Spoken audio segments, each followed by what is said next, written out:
नमस्कार साथियों, स्वागत है आपका अपने YouTube channel yes study by Bhanu sir पर। साथियों, उम्मीद है कि आप सब लोग अच्छे होंगे, स्वस्थ होंगे, मस्त होंगे। इसी उम्मीद के साथ शुरुआत करते हैं आज के सेशन की। जैसा कि साथियों हम देख रहे हैं, कला एवं संस्कृति में लोक देवता, लोक देवताओं में हम पढ़ चुके हैं साथियों पंचपीर के बारे में। रामदेव जी तंवर, गोगा जी चौहान, बाबू जी राठौड़, हड़बू जी सांखला और मेहा जी मांगलिया, ये पंचपीर हम पांचों पढ़ चुके हैं। इनके अलावा हम बड़े लोक देवता तेजा जी महाराज, देवनारायण जी महाराज और मल्लीनाथ जी महाराज के बारे में साथियों पढ़ चुके हैं। इसी के साथ हम पढ़ चुके हैं देव बाबा भी पढ़ चुके हैं। आज हम पढ़ने वाले हैं कुछ और लोक देवता, और लोक देवताओं की क्लास आज साथियों है अंतिम कक्षा। कल से हम शुरू करेंगे लोक देवियां। तो साथियों, लोक देवता हमारा चल रहा है टॉपिक।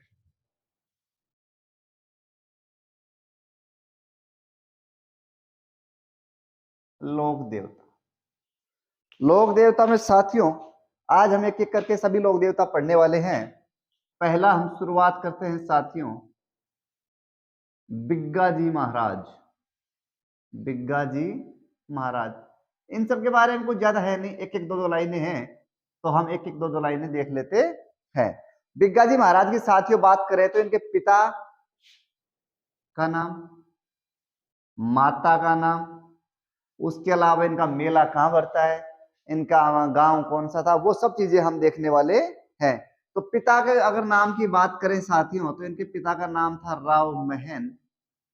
माता के नाम की अगर बात करें साथियों तो माता का नाम था साथियों सुल्तानी।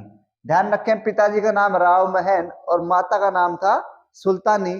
साथियों तो इनका गांव था, कोई किताब रोडी लिख देती है, कोई किताब रेडी लिख देती है साथियों, तो ध्यान रखें इनके गांव का नाम था रोडी, जो साथियों पड़ता है कहाँ, तो गुरुजी ये पड़ता है बीकानेर जिले में।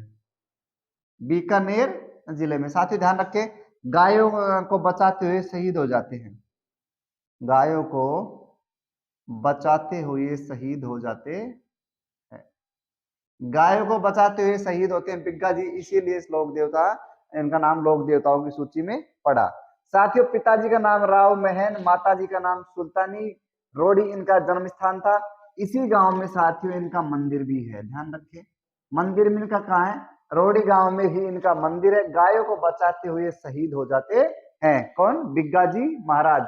उसके अलावा साथियों बात करें जाखड़ समाज के लोग, जाखड़ समाज आते हैं जाटों में, जो जाट डायनेस्टी है उसमें आते हैं जाखड़, जाखड़ समाज के लोग देवता है साथी। जाखड़ समाज के लोग देवता है बिग्गा जी, और जाखड़ समाज के लोग इनकी पूजा करते हैं। साथियों ये बातें थी बिग्गा जी महाराज के बारे में। पहला, पिता का नाम राव महन, माता का नाम सुल्तानी, रोडी इनका गांव था, वहीं पर इनका मंदिर बना हुआ है जहां पर जाखड़ समाज के लोग इनकी पूजा करते हैं। या हम कह सकते हैं कि जाखड़ समाज के लोग देवता या जाखड़ समाज के जो इष्ट देव हैं वो कौन है, ध्यान रखें, तो वो हैं बिग्गा जी महाराज। उसके अलावा बात करें गायों की रक्षा करते हुए ये शहीद हो जाते हैं, गायों की रक्षा करते समय लड़ते हुए ये वीर गति को प्राप्त हो जाते हैं। साथियों ये था बिग्गा जी महाराज के बारे में। चलो जी, दूसरे महाराज की बात करें हम, हरिराम जी महाराज। दो दो एक साथ देख लेते हैं। हरिराम जी महाराज, सबसे पहले हरिराम जी का जन्म साथियों कहाँ होता है, नागौर के अंदर एक गांव पड़ता है झोरडा, झोरडा नागौर में हरिराम जी का मंदिर बना हुआ है। तो साथियों झोरडा नागौर में हरिराम जी का मंदिर बना हुआ है। इनमें इसी मंदिर में इनका मेला लगता है, और मेला साथियों कब लगता है, गुरुजी आप ही बताओ मेला कब लगता है। तो ध्यान रखे साथियों, भाद्रपद जो महीना है उसके दूसरे पखवाड़े या शुक्ल पखवाड़े में जो पंचमी आती है उस दिन जो हरिराम जी महाराज का मंदिर और मेला लगता है। इस साथ ही ध्यान रखें इन्हें सर्प रक्षक देवता भी कहा जाता है। सर्प रक्षक देवता, सर्प रक्षक देवता किसे कहा जाता है साथियों, तो ध्यान रखें सर्प रक्षक देवता कहा जाता है हरिराम जी महाराज को। उसके अलावा हम पढ़ चुके हैं गोगा जी महाराज और तेजा जी महाराज को भी सर्प रक्षक देवता कहा जाता है। साथियों उसके अलावा बात हम करने वाले हैं इनके बारे में एक दो बातें और। इनके जो संत हैं या इनके जो भक्त हैं, भक्त किसकी पूजा करते हैं, सांप के बिल की, सांप के बिल की, और बिल को हिंदी में कहा जाता है बम्बी। तो ध्यान रखिए सांप के बम्बी की पूजा की जाती है। तो पूछ सकता है कि किस लोक देवता के लिए सांप की बाम्बी की पूजा की जाती है, तो साथियों हम बता देंगे हरिराम जी महाराज। जोरडा नागौर में जन्म होता है, यहीं इनका मंदिर बना हुआ है, मंदिर में मेला लगता है भाद्र शुक्ल पंचमी, और इन्हें सर्प रक्षक देवता कहा जाता है। इसके अलावा साथियों हम बात करें तो सांप के बाम्बी या सांप के बिल की पूजा की जाती है हरिराम जी महाराज के लिए। साथियों ये थे दोनों बिग्गा जी और हरिराम जी महाराज। अभी देखते हैं हम और लोक देवता।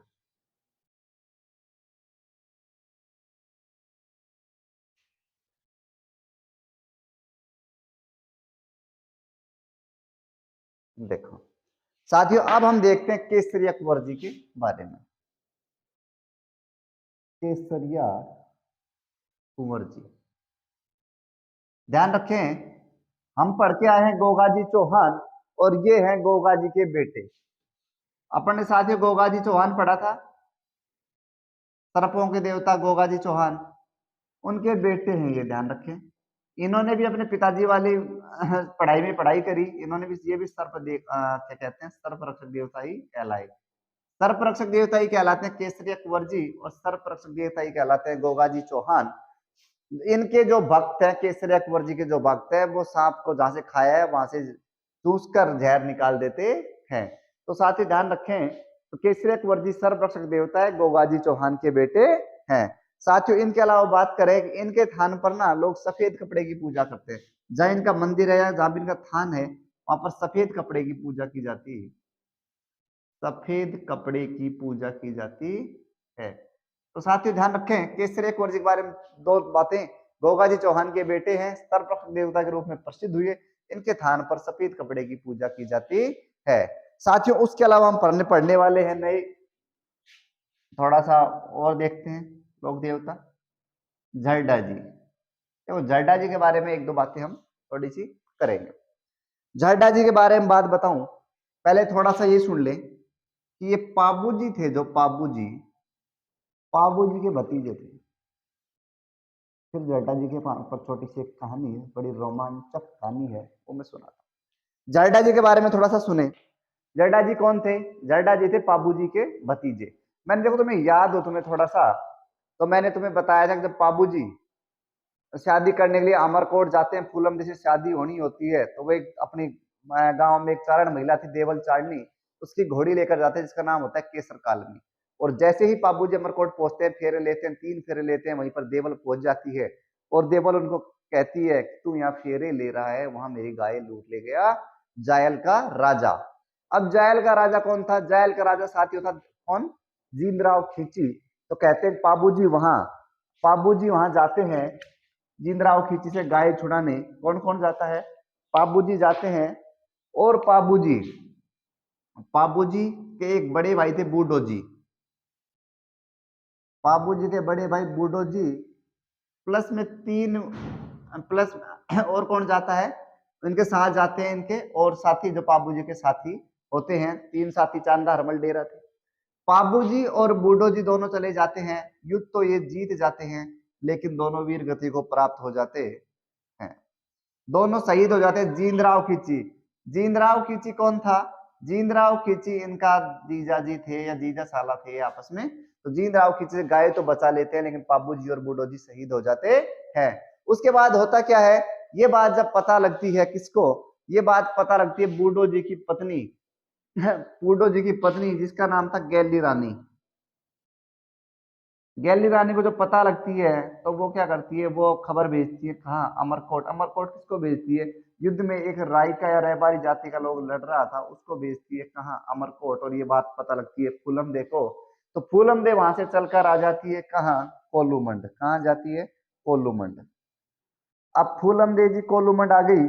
अब कोल्लूमंड आने के बाद फूलम दे और गैली रानी दोनों सती होती है, लेकिन जो गैली रानी है ये इसको सती होने से गांव के लोग मना कर रहे थे, वहां की महिलाएं मना कर रही थी, क्योंकि गैली रानी के पेट में एक गर्भवती थी, कह सकते हैं प्रेग्नेंट थी। तो ये कहते हैं प्रेग्नेंट महिला सती नहीं हो सकती है। इस कारण से क्या किया था, गैली रानी ने अपना पेट काटकर बच्चे को बाहर निकाल दिया था। और वो जो कहते हैं देसी भाषा में कि झाड़कर बच्चे को बाहर निकाल दिया था, इस कारण इनका नाम पड़ गया था जरडा जी। तो गैली रानी सती होती है अपने पति बूढ़ो जी के साथ, और फूलम दे जो फूलम रानी थी वो सती होती है किसके साथ? तो वो सती होती है पाबूजी महाराज के साथ। और उसके बाद क्या होता है, ये दोनों सती हो जाती है। जरडा जी बड़े होते हैं, बड़े होने के बाद उनको पता लगता है कि मेरे पिता और चाचा की हत्या करी थी मेरे फूफा जी ने। तो जरडा जी क्या करते हैं, जरडा जी जाते हैं और जीन राव खिची की हत्या कर देते हैं। तो साथियों ये थी जरडा जी की कहानी। और जरडा जी के बारे में थोड़ा सा देखें, अंत में जरडा जी क्या करते हैं, अंत में जरडा जी साथियों नाथ संप्रदाय, नाथ नाथ संप्रदाय का हिस्सा बन जाते हैं, या नाथ नाथ संप्रदाय में भाग ले लेते हैं। और कहा जाता है कि अंत में ये चले जाते हैं हिमालय। कहाँ चले जाते हैं साथियों, हिमालय। हिमालय में इनकी पूजा बालकनाथ के रूप में की जाती है। हिमालय में इनकी पूजा बालकनाथ के रूप में की जाती है। तो साथियों ध्यान रखें थोड़ा सा कि जरडा जी की पूजा बालकनाथ के रूप में किस जगह होती है, तो वो होती है हिमालय में। हिमालय में इनके बहुत से मंदिर हैं और वहां पर बालकनाथ के रूप में जरडा जी को पूजा जाता है। अपने राजस्थान में भी साथियों इनके दो मंदिर हैं। एक तो साथियों है गोलूमंड, जो साथियों हम पढ़ चुके हैं, कहाँ पड़ता है, गोलूमंड अपना जोधपुर में। और दूसरी जगह पड़ती है सिम्बुदड़ा। सिम्बुदड़ा साथियों पड़ती है बीकानेर में। यहाँ पर इनके मंदिर है। ओके, दो मंदिर है राजस्थान में, कोलूमंड और सिम्बुदड़ा में। उसके बाद ये क्या करते हैं, मंदिरों को छोड़कर हिमालय चले जाते हैं और बालकनाथ के रूप में इनकी पूजा की जाती है। तो साथियों ध्यान रखें, सिम्बुदड़ा में एक मंदिर सिम्बुदड़ा में है और दूसरा मंदिर कहाँ है, कोलूमंड में। दो मंदिर हो गए। ये है जरडा जी की कहानी, याद रखेंगे। जरडा जी के दो मंदिर कोलूमंड सिम्बुदड़ा में, हिमालय में अंत में रहने लगे थे, पाबू जी के भतीजे थे। और इनका जन्म कैसे हुआ, जब इनकी माँ 7 महीने की प्रेग्नेंट थी। साथियों ध्यान रखें, गैली रानी थी जो 7 महीने की प्रेग्नेंट थी और 7 महीने का बच्चे को वो अपना पेट काट कर बाहर निकाल देती है। तो हम कह सकते हैं कि पहला जो बच्चा ऑपरेशन से पैदा हुआ था राजस्थान में, तो वो हम जरडा जी भी साथियों कह सकते हैं। उसके बाद साथियों हम बात करने वाले हैं, एक बार और देख लें जरडा जी। जरडा जी पाबू जी के भतीजे थे साथियों। पाबू जी और बूढ़ो जी लड़ते हुए शहीद हो जाते हैं अपने बहनोई के साथ। उस टाइम इनकी पत्नी, बूढ़ो जी की पत्नी गैली रानी और पाबू जी पत्नी पूनम जी सहित सती होती है और गैली रानी के गर्भ से जन्म लेता है जरडा जी। जरडा जी बाद में नाथ संप्रदाय में भाग ले लेता है, नाथी बन जाता है और हिमालय में जाकर रहने लगता है और बालकनाथ के रूप में वहां प्रसिद्ध होता है। तो साथियों ये बात थी किसकी, जरडा जी की। और देखें,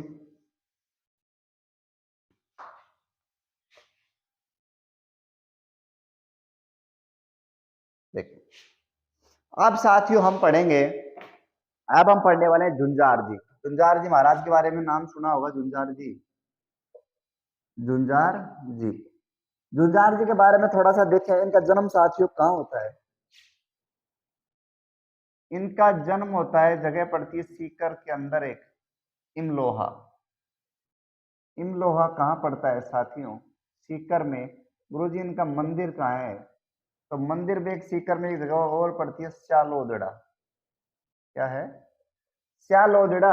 ये भी साथियों पड़ती है सीकर में। इनका जन्म भी यही, सॉरी मंदिर कहाँ है इनका, स्यालोदड़ा सीकर में। उसके बाद गुरुजी मेला, इनका मेला कब भरता है, तो मेला साथियों ध्यान रखें रामनवमी। मेला कहाँ भरता है, मेला कब भरता है, तो मेला भरता है रामनवमी के दिन। इनके बारे में थोड़ी सी हम कहानी सुने कि झुंझार जी की शादी होती है, झुंझार जी ससुराल जाते हैं शादी के लिए और जब वापिस आ रहे होते हैं तो एक गाड़ी के अंदर झुंझार जी, झुंझार जी की पत्नी और उनके 3 भाई थे एक ही गाड़ी में। और वो एक गांव में, एक रास्ते में एक जगह पड़ी जहाँ गांव था कौन सा, स्यालोदड़ा। स्यालोदड़ा में क्या देखते हैं कि गायों की लूटपाट हो रही है। और गायों की अगर लूटपाट हो रही है तो पहले का प्रत्येक व्यक्ति चाहता था कि लूटपाट को बचाया जाए, गायों की रक्षा की जाए। ये गायों की रक्षा करना एक बड़ा धर्म था। और झुंझार जी वहां उतर जाते हैं और अपने 3 भाई और पत्नी के साथ लड़ते हुए वहां शहीद हो जाते हैं। तो कहा जाता है कि आज के टाइम तो झुंझार जी के मंदिर में ना 5 मूर्तियां हैं, एक दूल्हा, एक दुल्हन और 3 बाराती। तो हम कह सकते हैं दूल्हा कौन, झुंझार जी, दुल्हन कौन, झुंझार जी की पत्नी, और 3 बाराती कौन, 3 भाई। तो ध्यान रखें कि झुंझार जी के मंदिर में कितनी मूर्तियों की पूजा होती है, तो 5 की, या एक दूल्हा, एक दुल्हन, 3 बाराती की मूर्ति किस महाराज के मंदिर में लगी हुई है, तो साथियों ध्यान रखेंगे झुंझार जी। एग्जाम में पूछा हुआ सवाल है साथियों, थोड़ा सा ध्यान रखें। एक दूल्हा, एक दुल्हन और 3 बारातियों की मूर्ति किसके लोक देवता के मंदिर में लगी है, तो साथियों हम आंसर दे देंगे झुंझार जी महाराज। ये थी झुंझार जी की कहानी। उसके बाद सुनो थोड़ा दूसरा एक देखते हैं, मामा देव महाराज या मामा देव जी। देखिए साथियों, मामा देव जी के बारे में थोड़ा सुने। इनको कहा जाता है बरसात का देवता, बरसात का देवता। साथियों, राजस्थान के एकमात्र लोक देवता जिनकी मूर्ति की पूजा नहीं होती, एक लकड़ी के काष्ठ का एक लकड़ी का एक बना होता है पात्र। ये ध्यान रखिए, लकड़ी का कोई भी एक सामान बनाया जाता है जिसे हम बोलते हैं तोरण, जो जो गांव के बाहर प्रतिष्ठित स्थान पर लगा दिया जाता है, या कह सकते हैं गांव के बाहर लगा दिया जाता है। गांव के बाहर एक तोरण की पूजा की जाती है मामा देव को खुश करने के लिए। तो साथियों ध्यान रखें, लकड़ी के पदार्थ की पूजा होती है मामा देव के लिए, इनके लिए कोई मूर्तियां नहीं होती है। और अगर इनको खुश करना है तो साथियों बलि देनी पड़ती है, किसकी? भैंसे की। भैंस बरसात के देवता कहलाते हैं। गांव के बाद तोरण की पूजा की जाती है और भैंसे की बलि देने पर ये खुश हो जाते हैं। तो साथियों ये बात थी मामा देव के बारे में, इधर थी झुंझार जी के बारे में। अब हम और देखते हैं।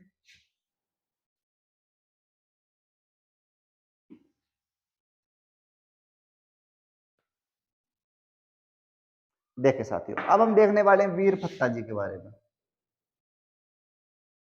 वीर फत्ता जी, नाम के आगे वीर जुड़ा हुआ तो मतलब कुछ ना कुछ तो है इनके अंदर इंपोर्टेंस। तो वीर फत्ता जी की बात करें साथियों, तो इनका जन्म होता है कहाँ? गुरुजी, इनका जन्म होता है सांथू। सांथू पड़ता है साथियों जालोर में। यहीं पर इनका मंदिर बना हुआ है वीर फत्ता जी का। ध्यान रखिए, सांथू जालोर में इनका जन्म होता है और इनका मंदिर भी कहाँ बना हुआ है? इसी गांव में साथियों इनका मंदिर बना हुआ है।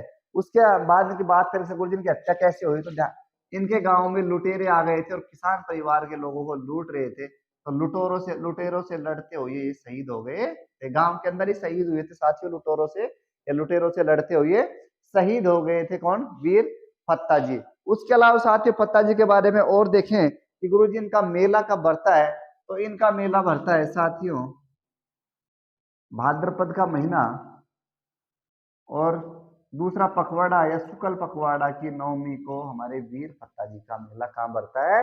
सांथू गांव जालोर में। उसके अलावा साथियों इनके बारे में कुछ और बातें की जाए तो ध्यान रखें, इनका जन्म और मंदिर दोनों इनके गांव सांथू में है। लुटेरों से लड़ते हुए मारे गए थे। इनका मेला भरता है भाद्रपद शुक्ल नवमी। अब थोड़े से इंपोर्टेंट और आते हैं नए लोक देवता, डूंग जी और जवार जी। दोनों के बारे में एक साथ बात करेंगे, दोनों साथ ही रहते थे। तो डूंग जी और जवाहर जी के बारे में साथियों अब हम पढ़ने वाले हैं। तो थोड़ा सा ध्यान रखिए कि डूंग जी और आपस में थे काका भतीजा, इतना ध्यान रख लें पहले। ये दोनों क्या थे? काका भतीजा। डूंग जी काका, जवाहर जी भतीजा। उसके बाद साथियों बात करें, इनका जन्म होता है ये शेखावत परिवार के थे। सीकर में एक गांव पड़ता है बाठोट पाटोदा, बाठोट पाटोदा। और बाठोट पाटोदा के ये रहने वाले थे, वहां के छोटे मोटे सामंत थे, वहां के थे सामंत। और साथ ही उनके बारे में सुने, जैसे जैसे राजस्थान में अंग्रेजों का राज हुआ तो सामंतों की शक्ति खत्म हो गई थी, राजा बलशाली होते जा रहे थे। तो हुआ क्या कि अब इन्होंने क्या किया कि सामंत कमजोर हो गए हैं, तो इन्होंने क्या किया, इन्होंने सामंत पद को त्याग दिया या त्याग पत्र दे दिया, या साथियों कह दूं इस्तीफा दे दिया। और उसके बाद ये साथियों चले जाते हैं, इनका काम क्या हो जाता है, ये बन जाते हैं डाकू। डाकू इनका काम क्या कि हम पैसे वालों को लूटे या अंग्रेजों को लूटते थे, अंग्रेजों को लूटते और गरीबों में बांट देते। अंग्रेजों को लूट लेते थे और गरीबों में बांट देते थे। साथियों उसके अलावा बात करें कि अब ये डाकू बन चुके थे और अंग्रेजों को लूटते और गरीबों में बांट देते थे। साथियों हुआ क्या, एक दिन हुआ क्या कि ये जो डूंगर जी थे, इनका नाम डूंगर जी था, डूंगर जी बाद में हुआ है। डूंगर जी थे, डूंगर सिंह थे। ये रामगढ़, जो सीकर में रामगढ़ है, वहां चले जाते हैं, वहां के एक सेठ को लूटने की कोशिश करते हैं। पुलिस आती है और इनको गिरफ्तार कर लेती है। रामगढ़ से गिरफ्तार करती है डूंग जी को और आगरा की जेल में इनको ले जाया जाता है। अब होता क्या है, कुछ दिन बाद आता है होली का त्योहार, और जवाहर जी और इनके साथी, इनके पास बहुत से साथी थे, उन साथियों की साथ हम बात करें तो इनके पास जो साथी थे उनकी हम बात करेंगे। तो वो साथी और जवाहर जी आपस में बैठे, होली के त्योहार के बाहर बैठे थे, बातें चल रही थी। तो आती है डूंग जी पत्नी और कहती तुम्हें शर्म नहीं आती, तुम यहाँ त्योहार मना रहे हो और तुम्हारे एक साथी डूंग जी आगरा की जेल में बंद है। कहा जाता है कि सभी साथियों सभी साथियों के साथ होता क्या है, सभी साथियों का ईगो हर्ट होता है और वो चल जाते हैं डूंगजी को छुड़ाने के लिए। तो साथियों, इनमें जो इनके इंपॉर्टेंट साथी थे उनमें थे एक लोठू जी निठारवाल। लोठू जी निठारवाल भी जाते हैं साथ। और होता क्या है, वो आगरा पहुंच जाते हैं, आगरा के किले के साइड में अपनी टोली डाल लेते हैं। कहा जाता है अंग्रेज उनसे आकर पूछते हैं कि तुम लोग कौन हो, तो वो कहते हैं कि हम इसे एक क्या बोलते हैं शादी करने जा रहे थे, दूल्हा मर गया, अब हमें यहाँ 12 दिन करने पड़ेंगे। अंग्रेज को समझ में नहीं आता तो वो जो इंडियन जो सिपाही थे उनको पूछते हैं। इंडियन सिपाही कहते हैं कि इनको पड़ा रहने दो यहाँ पे, और कोई दिक्कत नहीं है, ये कोई नुकसान नहीं पहुंचाएंगे, उनको छोड़ दिया जाता है। अब लोठू जी निठारवाल लंबे चौड़े आदमी, लंबी लंबी दाढ़ी, तो वो लोठू जी निठारवाल तो प्रवचन दे, और साथी लोग जो बैठे थे जवार जी, उनके अलावा और भी थे, साथू जी लोहार था, कर्णा जी मीणा थे, ये सब बैठे बैठे उनके भाषण सुनते। उनमें एक इंडियन जो सिपाही था वो भी बातें सुनता। 11 दिन हो चुके थे, वो बोले लोठू जी निठारवाल 11वें दिन की शाम को कि कल तो हमें जाना है। तो एक इंडियन जो सिपाही था वो आके लोठू जी निठारवाल के पैरों में गिर जाता है कि महाराज आप इतने दिन इतने अच्छे अच्छे आपने ज्ञान दिए, ज्ञान प्रवचन सुनाए, तो आप अब मुझसे बताओ क्या चाहते हो। वो बोलता है मैं तो साधु लोग हूँ, मैंने तो सब कुछ त्याग दिया, मुझे कुछ नहीं चाहिए। फिर भी सिपाही, उनके इंडियन जो सिपाही था वो पीछे पड़ता है, तो वो कहते हैं कि मेरा एक साथी तुम्हारी जेल में है, क्या तुम मुझे उससे मिलवा सकते हो। अब हुआ क्या, अब वो सिपाही कहता है मिलवाता है सिपाही। तो कहा जाता है कि उस दिन जिस दिन मिलने जाते हैं लोठू जी निठारवाल, उसके अगले दिन काला पानी की सजा हो चुकी थी डूंग जी को। और काला पानी का मतलब साथियों कि अंडमान निकोबार की जेल, तो वहां उनको भेज दिया जाएगा जिंदगी भर के लिए। अब जाते हैं लोठू जी निठारवाल मिलने, और वो देखते हैं अब उसको डूंग जी को, और कहते हैं ए वत्स क्या हाल चाल है। लेकिन उसमें डूंग जी समझ जाते हैं कुछ ना कुछ तो राजनीति हो रखी है इसमें, ये मुझे वत्स बोल रहा है। तो डूंग जी कहते हैं मैं तो यहाँ परेशान हूँ, कल मुझे काले पानी की सजा होने वाली है। इतना कहा जाता है कि अब क्या नाम है, लोठू जी निठारवाल कहते हैं कि आज के बाद, आज शाम को तुम्हारे सारे कष्ट दूर हो जाएंगे। और कहा जाता है कि उस दिन रात को इनके जो भी साथी थे, लोठू जी निठारवाल था, कर्णा जी मीणा था, उसके अलावा साथू जी लोहार और जवार जी मिलकर उस जेल को लूट लेते हैं, आगरा की जेल को लूट लेते हैं, और जितने भी कैदी थे सबको वहां से भगा देते हैं। तो साथियों उन्होंने क्या क्या किया, इनको ध्यान रखें। आगरा की जेल को लूट लेते हैं, आगरा की जेल को लूट लेते हैं। साथ में क्या करते हैं, जवाहर जी को थोड़ा गुस्सा अंग्रेजों के खिलाफ ज्यादा था, और आते टाइम रास्ते में एक छावनी थी, नसीराबाद छावनी, नसीराबाद छावनी को भी लूट लेते हैं। अब अंग्रेजों को गुस्सा आ गया कि आगरा की जेल लूट ली, नसीराबाद छावनी भी लूट ली, तो वो कहती है वहां के राजाओं को इन दोनों को हमारे सामने पेश करो और हम इन दोनों को फांसी की सजा देंगे। लेकिन ये दोनों इतना अच्छा काम कर रहे थे, डूंग जी और जवाहर जी, कि उनके गांव के जो लोग थे, जो प्रजा थी, वो यूं बोली कि अगर तुम इनको फांसी दोगे तो राजाओं को हम मार देंगे। तो कहा जाता है कि डूंग जी और जवाहर जी को, देखो साथियों बात ध्यान रखें, ये 1847 के आसपास की। तो लोग क्या करते हैं, अब राजा भी डर गए कि प्रजा से, कि प्रजा हमें मारेगी अगर इनको हम अंग्रेजों के सामने पेश करेंगे। तो वो क्या करते हैं, डूंग जी को तो गिरफ्तार कर लेता है कौन, जोधपुर के राजा थे तखत सिंह, तखत सिंह। और जवाहर जी को गिरफ्तार साथियों कर लेते हैं कौन, बीकानेर के राजा थे रतन सिंह। ये दोनों गिरफ्तार कर लेते हैं और दोनों को जेल में, तखत सिंह को रख दिया जाता है मेहरानगढ़ दुर्ग में, तो जोधपुर के अंदर स्थित है। और रतन सिंह को रख दिया जाता है जूनागढ़ के दुर्ग में। ये राजा अपने डर की वजह से अंग्रेजों को इन दोनों को सौंपते नहीं है, लेकिन कह देते हैं कि अब हम इन दोनों को लूटपाट नहीं करने देंगे, हमारे किले के अंदर रखेंगे। तो साथियों ये डूंग जी और जवाहर जी का अंतिम समय कहाँ बीतता है, तो ध्यान रखिए, डूंग जी और जवाहर जी का अंतिम समय बीतता है साथियों डूंग जी का मेहरानगढ़ में और जवाहर जी का जूनागढ़ दुर्ग में। तो साथियों ये थे हमारे लोक देवता। आज लोक देवताओं की क्लास खत्म हो चुकी है, और साथियों अब हम आगे देखने वाले हैं लोक देवियां। तो हमारी जो कल की क्लास होगी उसमें होगी साथियों लोक देवियां। अगर आज आपको आज की क्लास अच्छी लगी है तो दोस्तों के साथ चैनल को शेयर करें, सब्सक्राइब करवाएं, वीडियो को लाइक करें। Thank you.